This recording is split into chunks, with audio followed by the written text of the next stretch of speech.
Right,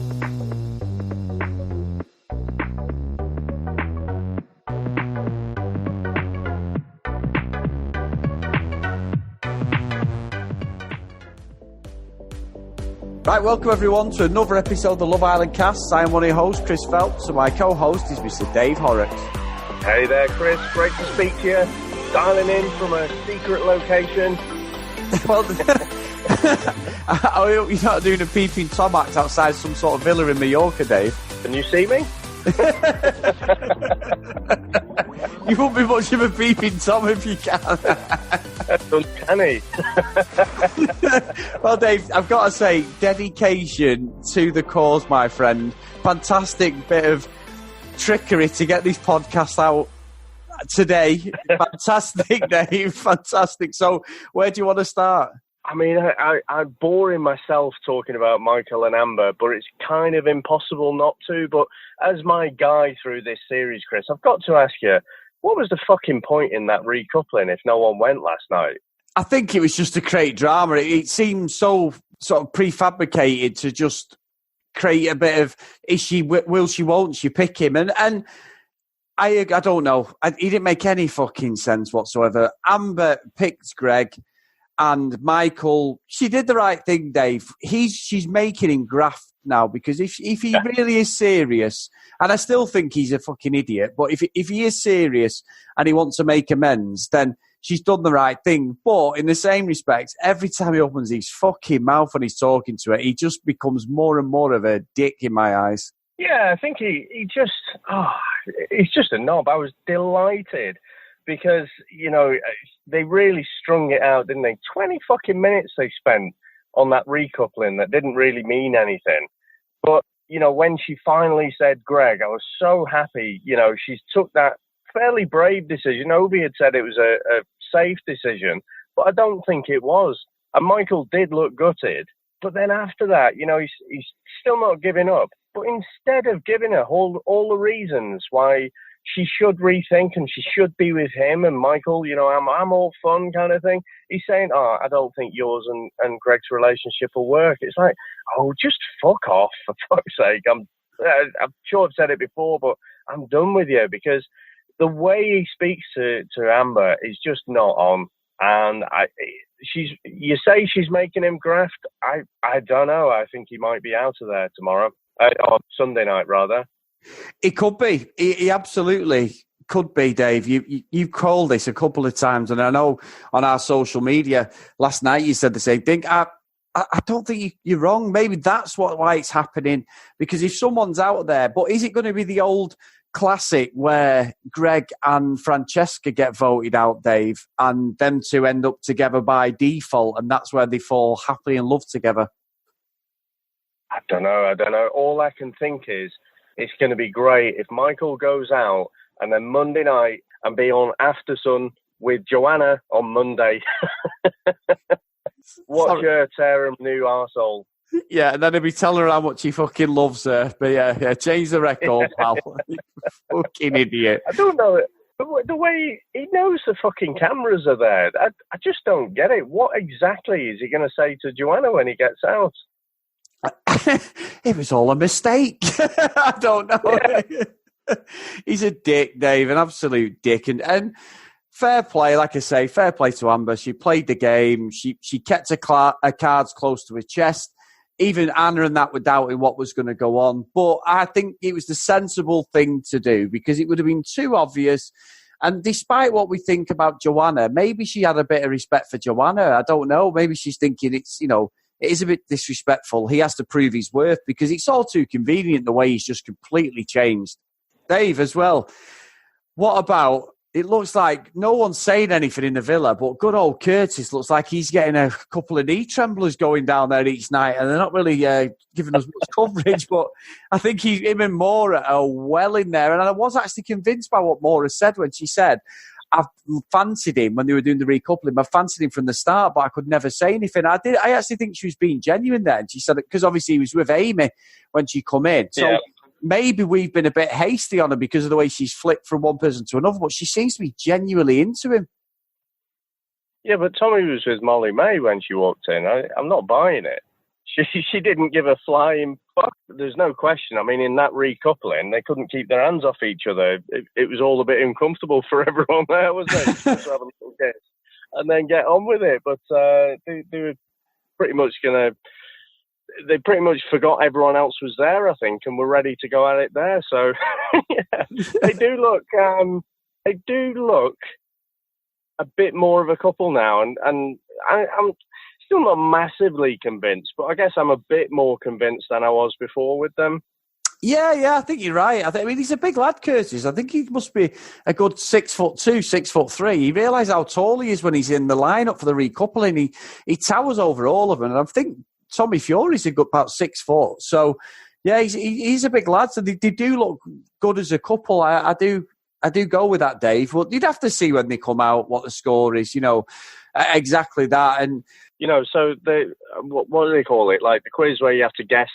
How many people the other person slept with, and yeah, you're right, because Michael, again, if looks could kill, Amber, he went, I've lost count. Well, you arrogant prick. She was looking like yeah. So yeah, it was definitely a bit of an eye roll there from Amber, wasn't it? And it's like, oh, get over yourself, you prick. Yeah, big time. I mean, Jordan's not done bad for himself. He's got 100. He's got his got over his century there, hasn't he? And I think the least was it's like 100 plus, isn't it? But what does that means? Anything greater than 101, surely? So that it could be 200, 400. Who knows? Yeah, but do you buy all that? Fucking 100 people plus. Don't they say? What is it? Half what a bloke says, and then half it again because it's nowhere near what he's saying. and all I'll say to you again, going back to Moore and Curtis a little bit, yeah, 5 my fucking arse. Yeah, what a load of bullshit. I mean, let's be honest. If Michael and Jordan are saying 100 plus or whatever, they must be dipping the dicks in fucking Viagra or something. There's no fucking way. There's a lot of one-night stands there, I guess, isn't there? Yeah, fucking hell, there's a few, Dave. I mean, it knocks my score right out of the park. Well, we're kind of, we're humble kind of relationship guys, aren't we? So, it's not all about the numbers, Chris. No, it's not. I've been happily married for 20 years, Dave, so I've been well. Exactly. So I'm happy with that. But I just think it just seems bizarre. And I think you're completely right. It was one of them games where nobody was going to win, and the ego seemed to get the better of a few of the lads. I think Anton actually looked quite embarrassed, didn't he? He said 60, and he looked quite embarrassed, but that's not a bad score either. But the girls have got a bit more about them, but you could see them looking as if to say, I'm just with these fuckboys here. Yeah, I mean, that's how they all came across, to be honest, isn't it? Yeah, it was really, it wasn't good viewing. I thought it was funny, but it wasn't good viewing at all, as in, like, cringeworthy. I think a lot of them were doubting. And what about thinking, Dave? I think there is something there, We might have been a bit hasty, that Anton and Belle. It does seem like there's a little bit of something there between them. I mean, Anton seems to be really into her. He does. I mean, I think, again, am I convinced? I'm not sure. But if anything, that argument that they had with that whole blow-up, actually, since then, I think I'm a bit more convinced than before with them now. And again, Molly Maid, she just can't get her head around it. How can someone possibly have an argument and then be all over each other the next day? Well, when I was a young man, as Curtis would say, as you're a young man, I remember being in a fairly feisty relationship, and we were always arguing. It used to do my fucking head in. I was so delighted when it finished, but we were always arguing. But then the next day, you forget it all and you've made up and everything, and everything's great. So it does happen. It's not completely abnormal. No, Dave, I've been married 20 years, and me and Sam are arguing all the time, but it's never like barnstormers, absolute barnstormers. It's usually she's right, I'm wrong. I have to admit at some point that she was right all along, and then we get on again. So that's the way it works, Dave. So, but yeah, interesting dynamic. It really was. And Ovi and India look really sweet together, I must admit. I think if India hadn't coupled up with Ovi, and this late in the game, I'm just not entirely sure of her intentions. You know what I mean? Like I say, I don't like it that they can watch the show right up to the point that they go in the villa. So, she knows what public perception is. We even found out, so it's broken, that Bella had told Amy that all the public hates her. So they obviously tell them some stuff. And India absolutely must know that Ovi is really popular. So I think India does actually quite like Chris, but there's no way she's going to go with Ovi now. Ovi sort of loses his coolness a little bit, doesn't he? Does, to be fair. Yeah, I think they could be good together. And, Chris and Harley, I just... Chris, they're all stunning in there. But what the fuck is going on with Harley's mouth? That is not a natural pose. She's obviously... I think she's trying to smile. And then it's just coming off like this grimace. She looks like the Joker, doesn't she, Jack Nicholson? It's very, very bizarre. I don't know if she's had too many fillers and Botox or she's had too much done with her teeth, whether she's got veneers in or what. But that mouth and the whole dynamic of her mouth it's very, very strange. And I'm not trying to call her out. She may have had some sort of accident we're not privy to, but it's a really bizarre smile and jawline, isn't it? Yeah, so it's like being in a band back in the day when, someone drops a bollock or something and you try and get on with it and you try and have a bit of a smile, but it just comes out like this awkward grimace. It's just like fucking terrible. But yeah, I think if they had a bit longer, I think Chris and Harley, could actually gel together a little bit. Actually, just going back to that game, I was well impressed with Greg, actually. I mean, this lot have obviously played that game before, or this has been on previous seasons, hasn't it? Because the amount that Greg got right about Amber, considering the short amount of time they've been together, I was pretty fucking impressed with that, to be honest. Yeah, he did well. Didn't he? He knew the score. Even Anna was surprised by that, wasn't she? She was like, wow. He knew his stuff. Michael probably doesn't know what fucking anything is because he's too egomaniac. Yeah, I mean, let me do this then. What's my favourite movie, Chris? Porkies? What did you say? Porkies? Porkies. How did you know? Debbie does Dallas. I don't know. No one knows. Endgame. I don't know. Probably Endgame for this year, just because we do film reviews and stuff, don't we? So if me and you were going to get anything, it would be something like that. At the end of the day, if someone said to me, "All right, try and learn as much as you can from someone else," I think my mind would just go blank, and I'd just be like, "All right, what's your mum and dad's name?"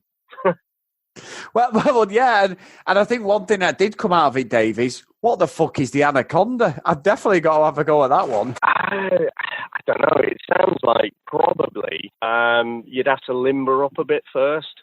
Well, I do yoga every day. I don't know whether I've probably got it in me to do it. Whether I've got it out of me to do it, I don't know. Yeah, I don't know. I might have to do a bit of searching on that. But was that one of Chris's quirky little things that he's just made up, or is that an actual position? Well, Dave, as you say it live on the show, I'm actually going to look at it now and investigate. Let me have a look. I'm thinking like anacondas, but I'm not sure if I'm confusing them with boa constrictors, where they just wrap themselves around you. And I think Chris might be writing checks that he can't cash if he's talking about wrapping himself around quite a few times. I've never even... I mean, it's not even coming up here. So I reckon Chris has just made that up. Yeah, I think he has. He'll probably get a bit of intrigue, but it's not looking good. I have the Kama Sutra Best 100 positions, Dave, and we've got all sorts. Got the glowing juniper, the cross, the perch. Is the eagle in there? The plough. Hey, Dave, there's one for me and you, the hero. Not together, obviously, but, you know. What about me and you? Fuck yeah. I mean, to practice separately. I was going to say, to practice separately, Dave, obviously.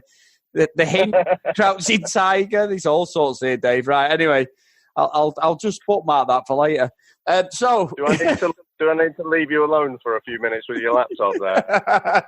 No, Dave, there were cartoon pictures. I'm not into that sort of stuff. All right.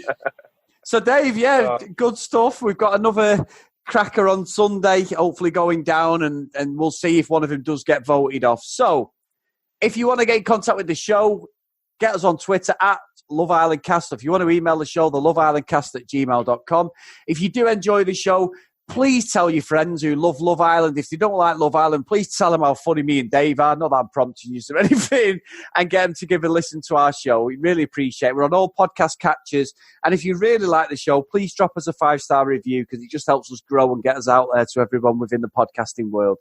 Now, Dave, I know you're in a bad position. You've done an absolute Trojan thing today by dialing in. I really appreciate it. And I hope everyone else appreciates your hard work and dedication to the cause. But I'm not letting it go, Dave, no matter where you are in this country. What are you going to lead us out with? Well, I just throw it out there to all the listeners who are coupled up to have a look, see if you can find out what the anaconda is.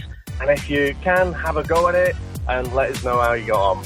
Yep. And we will have a private WhatsApp group to send videos in. No, we won't. So, right. And on that bombshell. We'll see you next time. Bye now.